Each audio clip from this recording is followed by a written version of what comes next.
ජනාධිපති නීතිඥතුමාගෙන් මම මේ ප්‍රශ්නම කරන්නේ. ජනාධිපතිවරයා ඉතා පැහැදිලිව කිව්වා මේ දූෂණ වංචා වගේම බලයට ආවට පස්සේ මේ ඉතා දැවැන්ත කළු යාන්ත්‍රණයක් හිතුවට වඩා මේක ඇතුලේ තියෙනවා.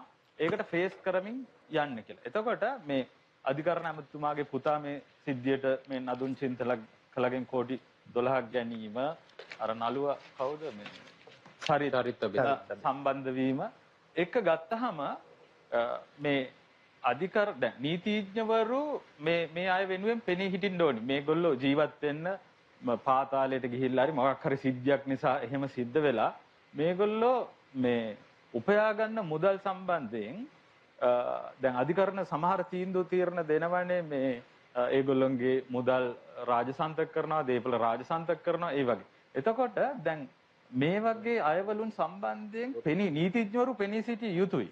එතකොට මේ සම්බන්ධයෙන් ඉතා දැවැන්ත ශක්තියක් තියෙන ජනාධිපතිවරු නීතිඥ කට්ටියක් තමයි මේ සම්බන්ධ වෙන්නේ. එතකොට ලොකු ගෙවීම් මේගොල්ලන්ට කරනවා.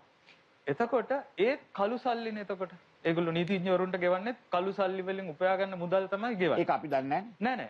ඒක මගේ ප්‍රශ්නෙට උත්තරයක් දෙන්න. මේ ෆ්‍රී ලෝයර්ස්ලා විදිහට. එතකොට ඒගොල්ලෝ වැරදිකාරයෝ වෙනකොට ඒගොල්ලොන්ගේ රාජසන්තක කරනවානේ දේපල. එතකොට ඒ ගත්ත දැන් මේ කෝටි 12ක් දීලා තියෙනවා කියලා නදුන් චින්තකගේ වයිෆ් කියන්නේ මේ හොඳින් උපයාගත්ත සල්ලි නෙමෙයිනේ. එතකොට ඔබතුමාලා විශ්වාස කරන්නේ නැද්ද? ඔබතුමාලාට යෝජනාවක් තියනවාද මේවටත් යම් නියාමනයන් පැමිණිය යුතුයි කියලා? මොකටද නියාමනයන් එන්නේ? ඒ කියන්නේ මෙහෙම මුදල් ගන්නකොට දැන් නීතිඥවරු විදිහට මුදල් ගන්නකොට දැන් ඒගොල්ලෝ කරලා තියෙන ව්‍යාපාර මේ දූෂණ වංචා නේ කරලා තියෙන්නේ. එතකොට ඒවා හරහා උපයාගත්ත මුදල් නීතිඥවරු ගන්නකොට අති විශාල ප්‍රමාණයට ඒවා නියාමනය විය යුතු නැද්ද කියලා මම අහන්නේ. ඒක නියාමනය කරන්න බෑනේ මහත්මයා. ඒක නියාමනය කරන්න බෑ. මොකද එතකොට එයා ගත්ත දැන් ඉඩමක් හරි මොකක් හරි ගයක් ගන්නකොට නීතිඥ වෘත්තිය ගත්තාම මේ විශාල අවුරුදු ගාණක් අවුරුදු 10 ගාණක් මේ වෘත්තිය ඇවිල්ලා තියෙනවා. එතකොට වැරදිකාරයා වෙනකල් හරි එතකොට ඒ ගෙවන මුදල් එතකොට ඒ කුඩු විකුණලා නම් හොයාගත්තේ මුදල්.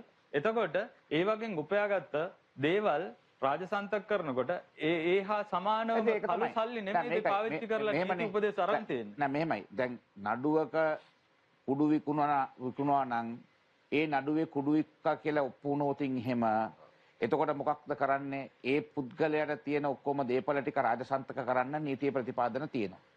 ඒ පුද්ගලයා අයිති කරගත්ත දේවල් සියල්ලම මේ රාජසන්තක කරන්න නීතිය ප්‍රතිපාදන තියෙනවා. ඉතින් ඒක කරන්න ආණ්ඩුවට සම්පූර්ණ බලයක් තියෙනවා. ඒක අපේ කිසි විරෝධතාවයක් නැහැ. ඒක කරන්න කළ යුතුයි. ඒක කළ යුතුයි.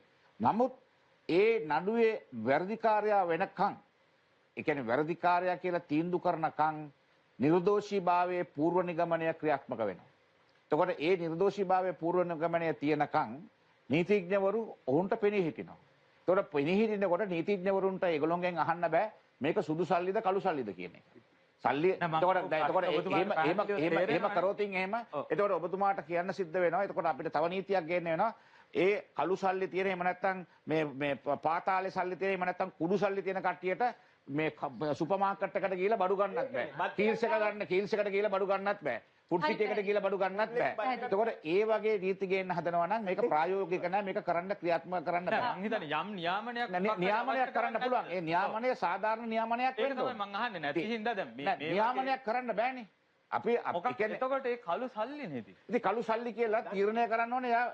යා තීරණය අධිකරණයකින් තීරණය කරාට පස්සේ ඔහු මේක කුඩු කරලා ඊට පස්සේ තමයි කළු සල්ලි කියලා තියෙන්නේ. එතකොට ඒක මම අහන්නේ ඒක තමයි. එහෙම වුණොත් ආයි සල්ලි රිටර්න් කරන මොකක්ද?